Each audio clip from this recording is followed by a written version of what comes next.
I mean, this is just tragic, isn't it? And it's going on and going on. How do we stop this? Well, it is a tragedy, but it's a British problem. Most of the migrants are English-speaking, their family here. They are from countries which are where British colony are under British influence. And it's the British who have to solve that. For France is not where they want to stay, it's just a springboard. And for the French, it's a real problem because it's taking people out the fight against smuggling of people from their own area, which is Northern Africa and Western Africa. But Ella, I mean, Mark's saying now this is a French problem. I have to say, no disrespect intended, Mark, but I don't share that view, actually. I think this is probably an international problem, but this specifically, it can't just be a British problem to try and solve people coming here. It's got to have some joined-up thinking, and absolutely France, which is the country, Ella, that these people are departing from, they need to be playing their part in this as well. Well, I mean, what is that part? I mean, I think one of the depressing factors is that so much of the discussion around how to deal... We kind of have a simultaneous discussion in which politicians and commentators say, isn't it terrible that people are losing their lives? It's awful. We really care about refugees. We should really care about them. And then the solution, mainly that politicians come up with, in particular Priti Patel, is how do we make this country more hostile? How do, we're using wave machines. How do we push boats back? And so they're kind of the facade of being all airy-fairy-carey about migrants and about refugees drops. I mean, the question I would ask is how do you change the system in order that people can come in planes and not risk their lives rather than in dinghies? I mean, either we care about having a system of asylum seeking or we don't. One of the things that I've been thinking about recently is that we've just come out of or we're not quite out of it yet, but we've had a discussion about a crisis of labour shortages. And the government's been talking about how do we make immigration rules more lax so that we have an influx of European labour to help us pick fruit and drive HGV vans and all that kind of stuff.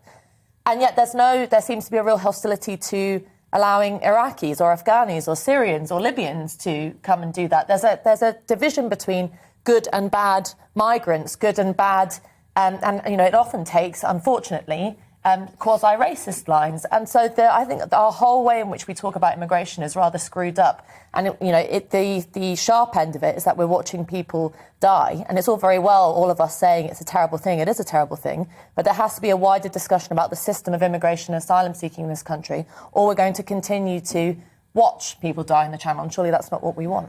David, your thoughts? Well, first of all, what a horrible human tragedy. I mean, I'm the son of two immigrants who escaped the Nazis. And so this is personal to me. And how desperate do you have to be, guys, to have to jump into a dinghy in the middle of the night and risk your life? The first thing is I'm really sick of the politicising of this particular issue. This has got nothing to do with asylum seeking or immigration. This has got to do with human trafficking. This has got to do with a mafia out there. And we, first of all, internationally, have to get together, have a task force, and stop these buggers in their tracks. They are nothing but modern-day Nazis, modern-day mafiosi. We have to go for them. We have to make sure that we identify who's coordinating it, who's paying them, who's laundering their money, and we hit them where it hurts. This is financial crime with human casualties. We have to get together with all the crime agencies across the world and deal with this. Otherwise, we will soon see hundreds of thousands of people moving around the world and dying. And that is not acceptable. It's not political, it's criminal. Deal with it. I must just say, by the way, I do think you used a word that we can't use at tea time. So if anyone was indeed offended by that, I do apologise.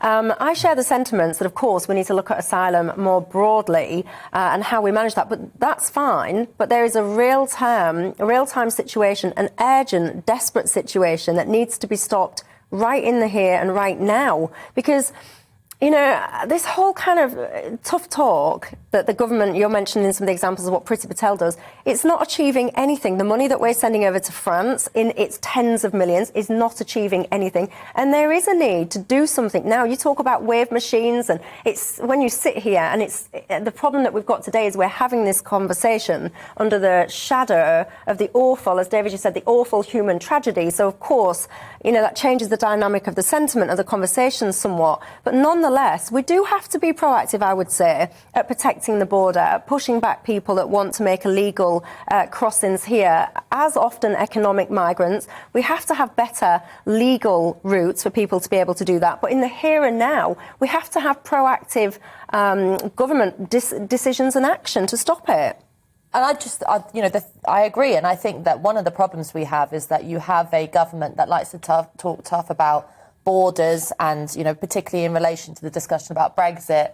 I think Boris Johnson in particular uses Brexit as we're now sorting out our borders, and it's quite clear that the government hasn't got control of its borders.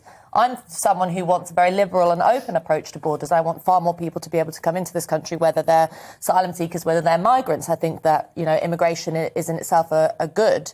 But you have to, But surely in a controlled manner, though, right? In a controlled manner, you have to have rules, but I think that those rules can be open and much more open and liberal than they are at the moment. I mean, I've mentioned labour shortages, but also I just think there's something in people we often characterise refugees and asylum seekers as kind of helpless and desperate. And of course, you don't need a wave machine at the moment. We've just had the weather report. I mean, trying to cross the channel at the moment is a life or death situation, and you have to ask the question, how do people get into a situation in which they're willing to risk their lives in that kind of desperate need? But also there's, what is the good about someone coming to try to make a better life for themselves? That is the good in immigration, is that there is a kind of human element, a very human element to it, which is about aspiration. And I think too often we end up going down, what's the coercive measure? What's the most penalising measure? How can we push people back brutally? And the government has to be honest and say, if they're going to talk about tough measures, whether it be wave machines or pushing boats back, people are going to die. And why not look at a different way of making the routes easier, making them more accessible, and actually having an open discussion about how immigration can be more open and liberal? I think people are up for that. Welcome to the GB News YouTube channel. You can watch us live 24 hours a day, catch up on your favourite shows, and join in the conversation in the comments below. Don't forget to subscribe and you'll never miss any of our exclusive content.